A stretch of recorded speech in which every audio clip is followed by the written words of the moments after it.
یہ ایک طرح کے طب کے مشابہ ہے، کچھ حصہ چوتھی قسم کا۔ فرق یہ ہے کہ طبیب جو ہے وہ خصوصی طور پر بدن انسان کے بارے میں دیکھتا ہے،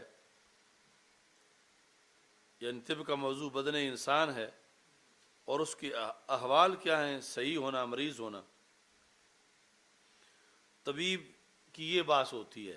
اور یہ جو فلسفی ہے اس چوتھی قسم کا ایک پارٹ جو ہے وہ یہ ہے کہ وہم ینظرون فی جمیع الاجسام، یہ سارے اجسام میں اس لحاظ سے بات کرتے ہیں کہ متغیر کون سا ہے، حرکت کون سا کر رہا ہے۔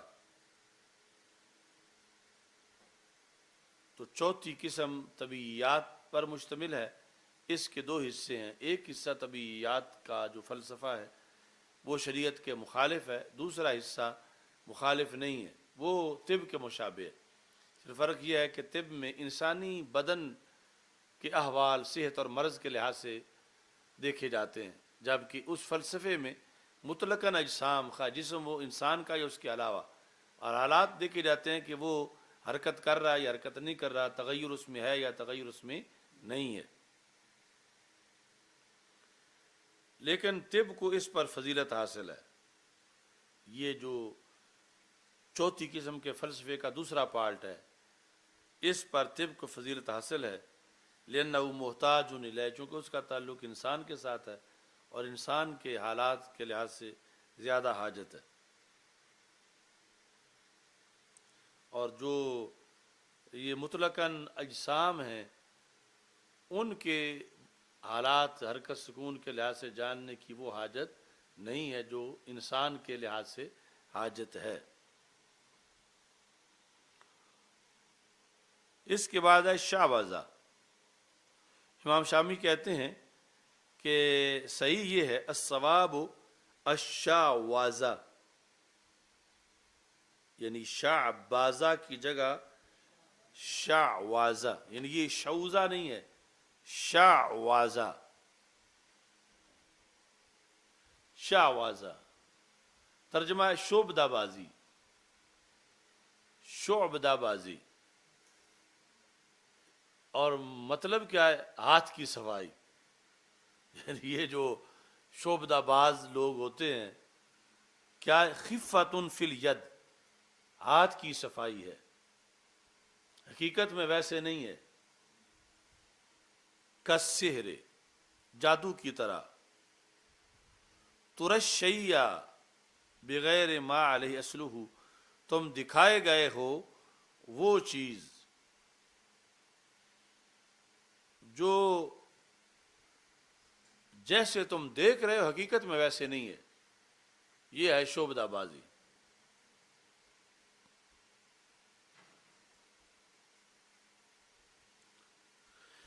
مصباح کے اندر لغت کی کتاب ہے شعوذ الرجل شعوذۃ ومنهم من قال شعوذ شعوذۃ وهو بالذال المعجمہ۔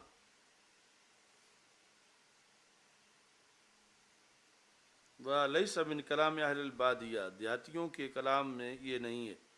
وَهِيَ لُعَابٌ يَرَى الْإِنسَانُ مِنْهَا مَا لَيْسَ لَهُ حَقِيقَةٌ كَالسِّحْرِ، یہ کھیل ہے کہ انسان ایک چیز ایسی دیکھتا ہے کہ حقیقت میں ویسے نہیں ہے۔ یہ جو سکولوں میں آ جاتے ہیں دکھانے کے لیے یا مجمع لگا کے کھڑے ہوتے ہیں تو یعنی گتے میں سے کبوتر نکال رہے ہیں یا اس طرح کی کوئی چیزیں، تو یہ ہاتھ کی صفائی ہے۔ تو یہ انہوں نے کس میں شامل کیا؟ حرام علم میں، فلسفے کے ساتھ شعوذہ جو ہے اس کو۔ آگے ہے حکم ادخال ما یسمى بالشیش فی الجسد، جسم میں شیش کو داخل کرنا، جسم میں شیش کو، شیش سے مراد سیخ ہے، یہ جو سیخ کباب جس طرح ہے وہ سیخ، اس کو شیش کہتے ہیں۔ تو یہ تم نے تصوف ایسا دیکھا ہوا ہے یا نیٹ پہ دیکھا ہے؟ ویسے نہیں دیکھا؟ اچھا، یہ عراق میں بہت زیادہ ہے. تو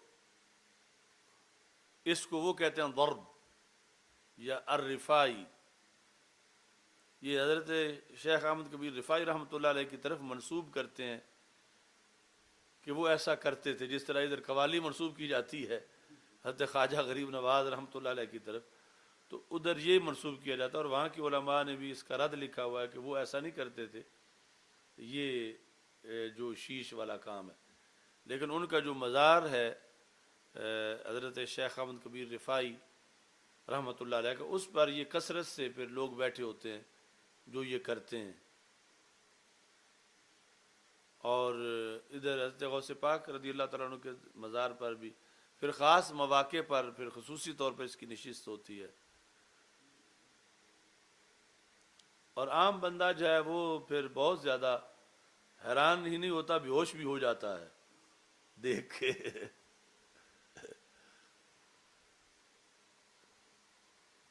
تو اتنے اتنے لمبے جو ہے وہ سیخ ہیں، سریے اور چھرے، اور یہ جس طرح کے سنبے ہوتے ہیں لوہے کے، سارے اعضاء کے لحاظ سے. مثلا وہ جو جس طرح اتنا موٹا ہے وہ یہاں سے لگاتے ہیں، نیچے سے دے کے اوپر سے نکال لیتے ہیں. تو ادھر باقی پیٹ میں لگا کے ایک طرف سے دبا دبا کے پیچھے سے نکالتے ہیں. یعنی یہ نہیں کہ وہ دو جدا ٹکڑے ٹکڑے ہیں، وہ سامنے پوری اتنی لمبی پوری لوہے کی بنی ہوئی وہ سریا ہے. یہ نہیں کہ وہ اندر پیٹ میں دونوں طرف کسی طرح اٹیچ کیا گیا، وہ اندر سے گزر کے باہر نکلتا پورا. اور پھر اس طرح جو ہے وہ لٹا کے اوپر سے تلوار بھی پیٹ پر مارتے ہیں، دو ٹکڑے کرنے کے لیے کہ پوری تلوار پیٹ سے گزر کے نیچے نکل جائے. ایسا پنجاب میں ہو تو سارے ولی مان جائے اس بندے کو.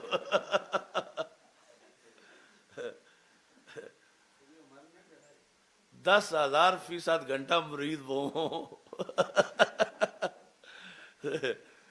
اتنی بڑی ولایت.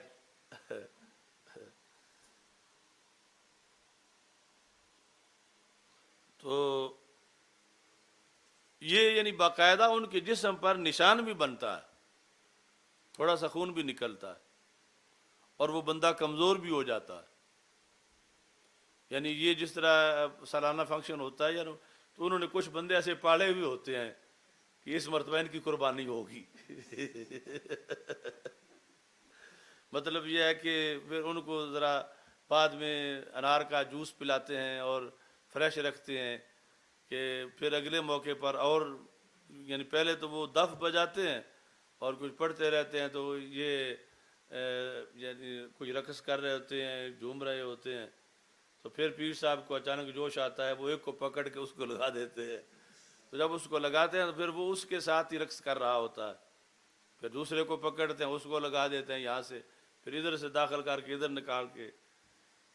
تو وہ پھر یعنی ساتھ ساتھ وہ دف والا کر رہا ہوتا ہے. اور باقی کچھ اس کے بغیر بھی ہوتے ہیں جو محترم مشائخ ہیں، وہ ویسے ہی یہ جو نوجوان قسم کے ہوتے ہیں ان کو یہ لگا کر پھر چھوڑتے ہیں.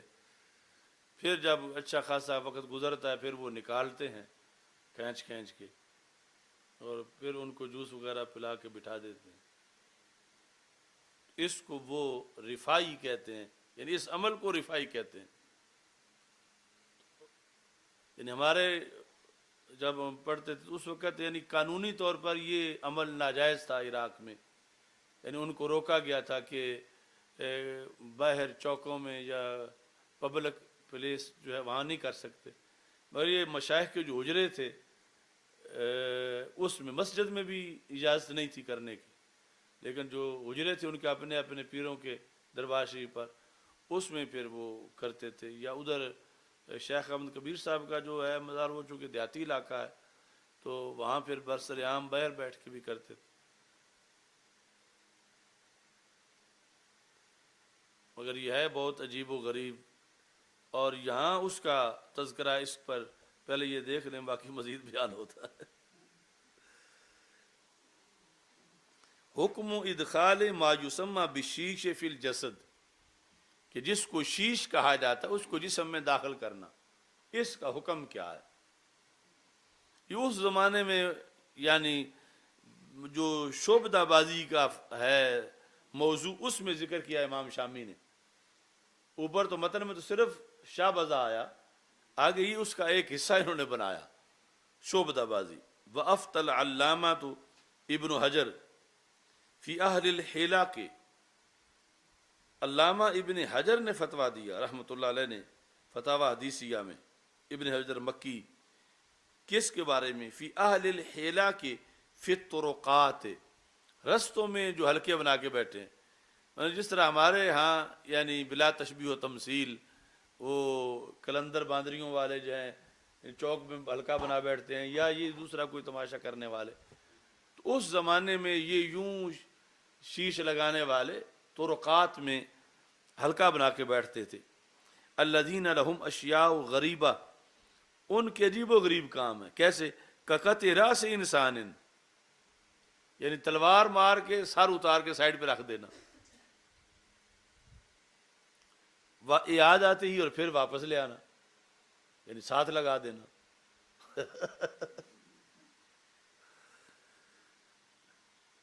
اب میں نے عراق میں نہ دیکھا ہوتا تو یہاں بہت تعجب ہوتا کہ یہ انہوں نے کیا لکھا ہوا ہے، کقطع رأس انسان وإعادتہ وجعل نحو دراہم من التراب وغیر ذالک، اور مٹی کے درم پکڑ کے چاندی بنا دینا۔ اس کے علاوہ بہت سے کام ہیں۔ بِأَنَّهُمْ، کیا فتویٰ دیا ابن حجر نے کہ یہ جادو کے معنی میں ہے۔ إِن لَمْ يَكُونُوا مِنْهُمْ، اگرچہ عین جادو نہیں ہے لیکن جادو کی اقسام میں سے ہے، جادو کی طرح ہے، معنی میں ہے، اقسام میں نہیں، جادو کے معنی میں ہے، کیونکہ قسم شے کی تو شے میں سے ہی ہوتی ہے، جادو کے معنی میں، من وجہ جادو ہے۔ فلا یجوز لہم ذالک، ان کے لیے یہ جائز نہیں ہے، اور صرف ولا لأحد ان یقف علیہم، جہاں یہ وہ تماشا کرنے بیٹھے ہوئے ہوں تو کسی کے لیے جائز نہیں کہ وہ کھڑا ہو وہاں پہ۔ یعنی اس زمانے میں ابن حجر جو ہے انہوں نے فتویٰ دیا کہ یہ طرقات میں حلقے بنا کے بیٹھے ہوتے ہیں تو ان کے لیے جائز نہیں، اور گزرنے والے کے لیے جائز نہیں کہ یہ ان کو دیکھے۔ تو المدونۃ الکبریٰ، جسے امام مالک کی کتاب کہا جاتا، ادھر پڑھی ہے کئی جلدوں میں، اس میں ثم نقل عن المدونۃ من کتب المالکیۃ ان الذی یقطع ید الرجل او یدخل السکین فی جوفہ ان کان سحرا قتل والا عوقب، کہ وہ بندہ جو کسی کا ہاتھ کاٹتا ہے تلوار مار کے، یا چھری اس کے پیٹ میں داخل کرتا ہے، اگر یہ عمل وہ جادو کی وجہ سے کر رہا ہو تو کرنے والے کو قتل کیا جائے، وَإِلَّا عُوقِبَ، اور اگر جادو نہیں مانا ہے، جادو میں کوئی چیز اور ہے تو پھر سزا دی جائے۔ یعنی سحر کی تو اپنی سزا قتل ہے، ساحر کی حدیث شریف میں یقتل الساحر، جو رسول پاک صلی اللہ علیہ وسلم نے فرمایا۔ اچھا جی،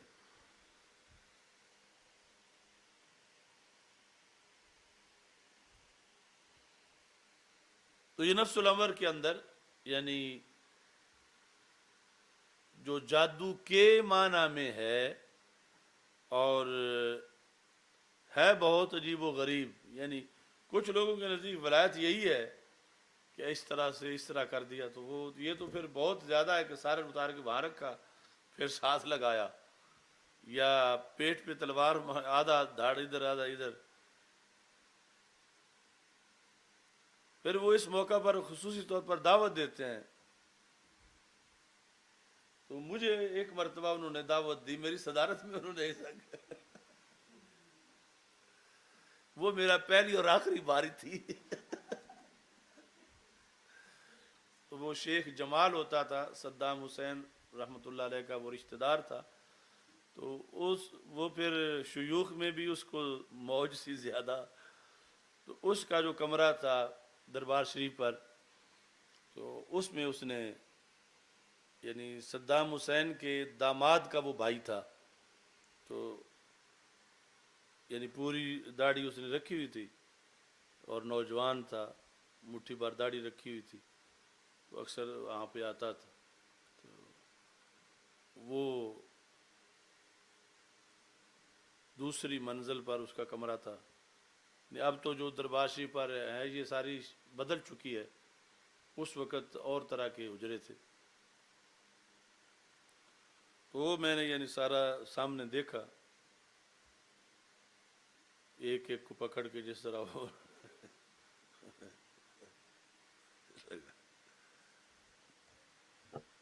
اور پھر فارغ کیا سب کو، پھر انہوں نے وہ پلایا، اس کا انار پلائے، جوس، تو وہ جن کو لگایا تھا یعنی وہ ایک تو بطور خاص ان کا تھا، یعنی ہر جمعرات اس کو لگاتے تھے، تو اس کے بدن پر نشان بھی تھے، یعنی داغ بنے ہوئے تھے، اور وہ پھر لنگڑا لنگڑا چلتا رہتا تھا 2-3 دن، تو یعنی کمزوری بھی اس سے ہوتی تھی، لیکن جتنا کچھ بظاہر ہوتا تھا وہ نفس الامر میں نہیں تھا کہ اتنا آر پار ہوا ہو اور پھر بندہ بچ جائے، یا پھر اتنا درد وہ برداشت کر سکے کوئی، کہ اتنی بڑی چھری اس کے پیٹ میں داخل کی گئی ہے، اتنا بڑا سریا، اور پھر یہ اس لیے روکا گیا تھا باہر، یعنی کہ یہ عام بندہ دیکھ کے بے ہوش ہو جاتا ہے، جس طرح وہ دباتے ہیں پکڑ کے، اور مسلسل پھر اس طرح جو ہے وہ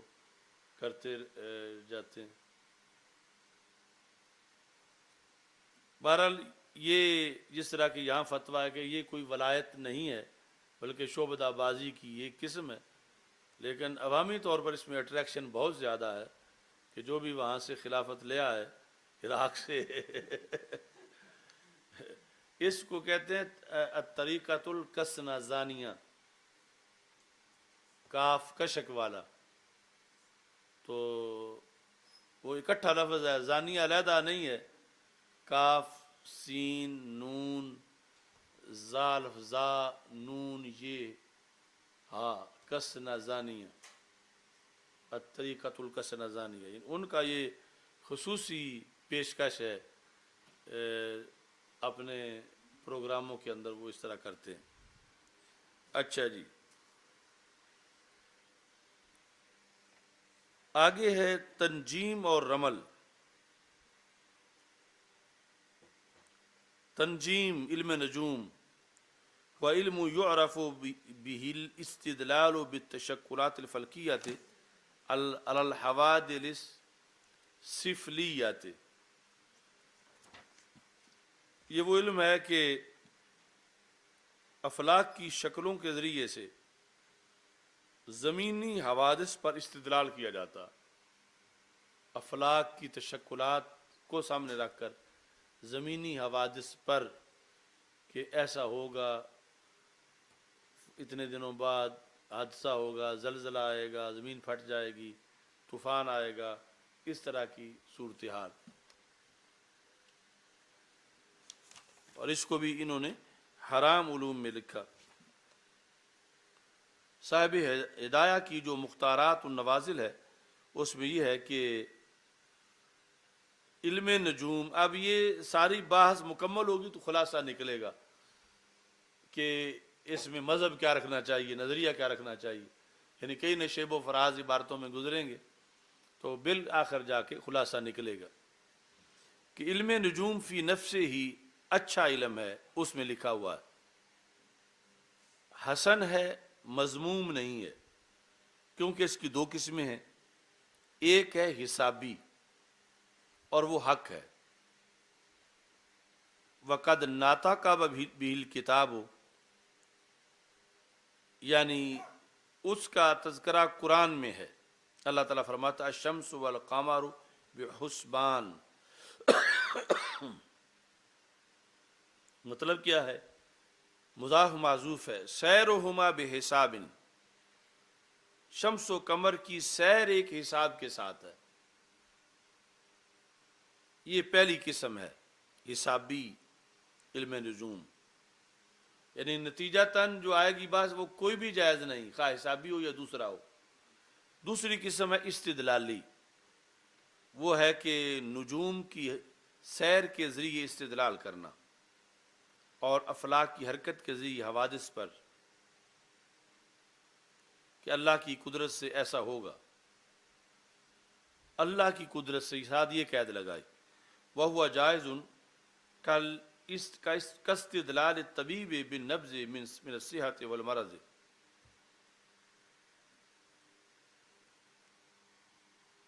جس طرح کے طبیب کا استدلال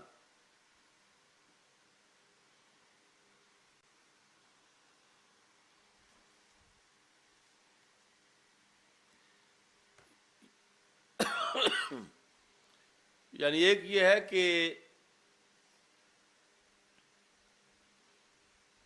مؤثر کسی اور چیز کو ماننا اللہ کے علاوہ، مثلا دیکھنا کہ آج چاند کے گرد ہالہ بنا ہوا ہے، تو یہ جب ہالہ بنتا ہے تو مثلا بارشیں ہو جاتی ہیں، تو یہ ہالہ مؤثر ہے، اس میں اللہ کی قدرت کا معاذ اللہ کوئی دخل نہیں.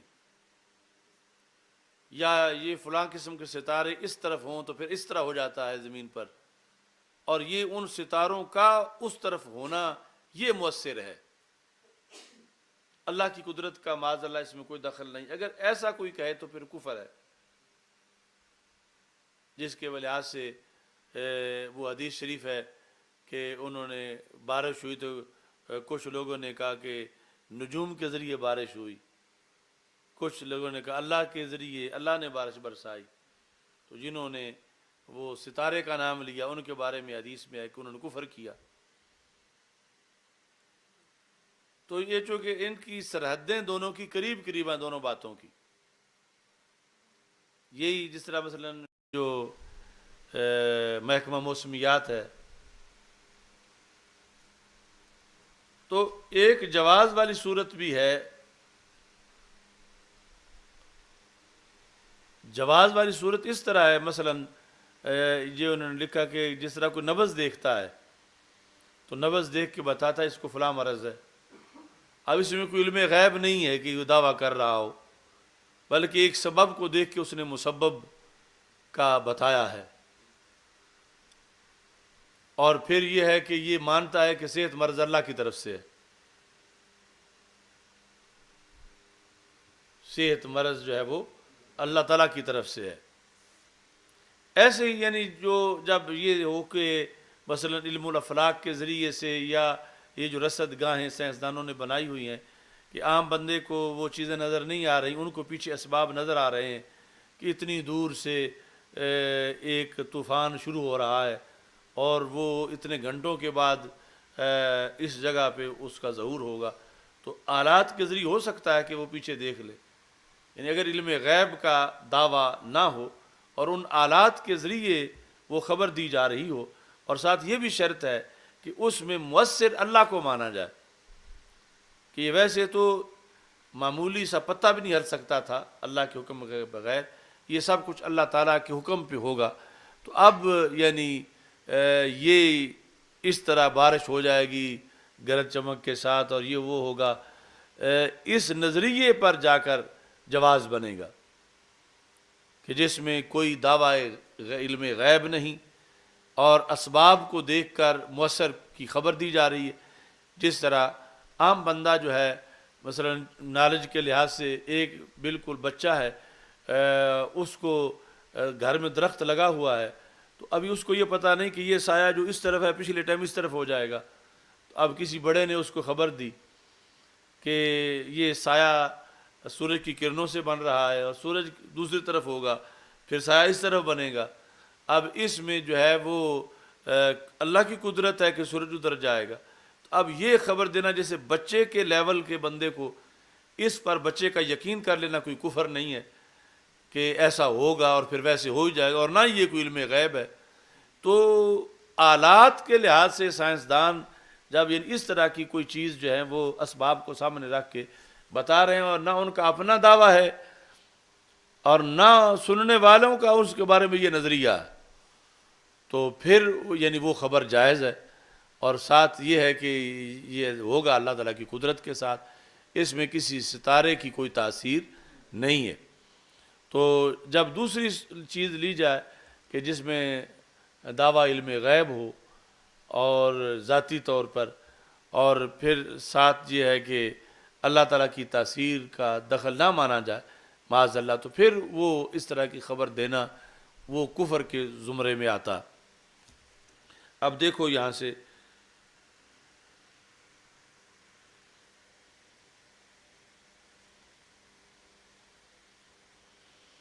استدلالی کیا ہے نجوم کی سیر کے لحاظ سے، کہ نجوم حرکت کر رہے ہیں، کدھر سے کدھر جا رہے ہیں، اور افلاک کی حرکت کے ساتھ دلیل کس پہ پکڑنا؟ حوادث پہ، کہ زمین پہ ایسا ہو جائے گا، لیکن ہوگا کیسے؟ بے قضاء اللہ تعالی و قدرہ، اللہ کے حکم پر ایسا ہوگا۔ یعنی یہ جو دیہاتوں میں لوگوں میں مشہور ہوتا ہے کہ ادھر سے ہوا چلے تو بادل آ جاتا ہے، یہ ہو جائے تو بادل آ جاتا ہے، چاند کے گرد دائرہ ہو تو بادل آ جاتا ہے، تو یہ لازم ہے کہ یقین رکھے کہ اگر رب نہ چاہے تو 1000 بار دائرہ بنے کوئی بادل نہیں ہوگا، یعنی اللہ چاہے گا تو بادل ہوگا۔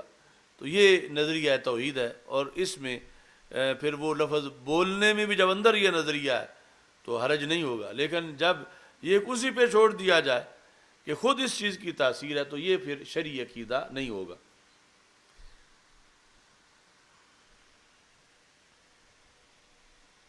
جس طرح کہ طبیب نبض کے ذریعے صحت مرض پر استدلال کرتا ہے، اور اگر یہی بات ولو لم یعتقد بقضاء اللہ تعالی، ایک غلطی یہ ہے کہ اللہ کی قضاء کے مطابق اعتقاد نہیں رکھتا، ویسے کہ مادہ پھٹ گیا ہے، یہ ہو گیا ہے، وہ ہو گیا ہے، اور ادعا الغیب بنفسہ ہی، یا بنفسہ ہی غیب کا دعویٰ کرتا ہے، یعنی نبض دیکھ کے بیماری بیان کرنا اور چیز ہے، غیب کا دعویٰ کرنا اور چیز ہے۔ اگر بنفسہ ہی غیب کا دعویٰ کرے گا یکفر، اس کو کافر قرار دیا جائے گا۔ ثم تعلم مقدار ما یعرف به مواقیت الصلاۃ والقبلۃ لا باس به، پھر علم نجوم اتنا پڑھنا کہ جس کے ذریعے سے نمازوں کے وقت معلوم ہو سکیں اور قبلے کا پتہ چل سکے کہ یہاں سے سمت قبلہ کیا ہے، تو اس میں کوئی حرج نہیں ہے۔ یہ اتنا کی جو قید لگائی ہے، کہتے ہیں وَأَفَادَ، انہوں نے یہ فائدہ دیا، یعنی صاحب ہدایہ نے جو لکھا کہ ان تعلم الزائد علی هذا المقدار فیہ باس، اگر اس سے زیادہ پڑھے گا تو اس میں حرج ہے، بلکہ سرّا فی الفصول بحرمتہ، پھر اس سے زیادہ علم نجوم حرام ہے۔ وَهُوَ مَا مَشَىٰ عَلَيْهِ الشَّارِعُ، اور وہی شارع کا مذہب ہے، یعنی شارع سے مراد یہاں اوپر متن میں جو ماتن نے لکھا ہے در مختار میں، وہ کہ اس کو علم حرام میں شمار کیا ہے۔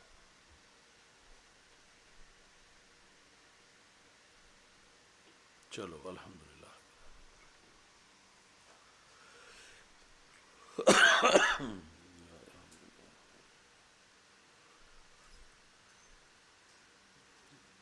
صلی اللہ تعالی علیہ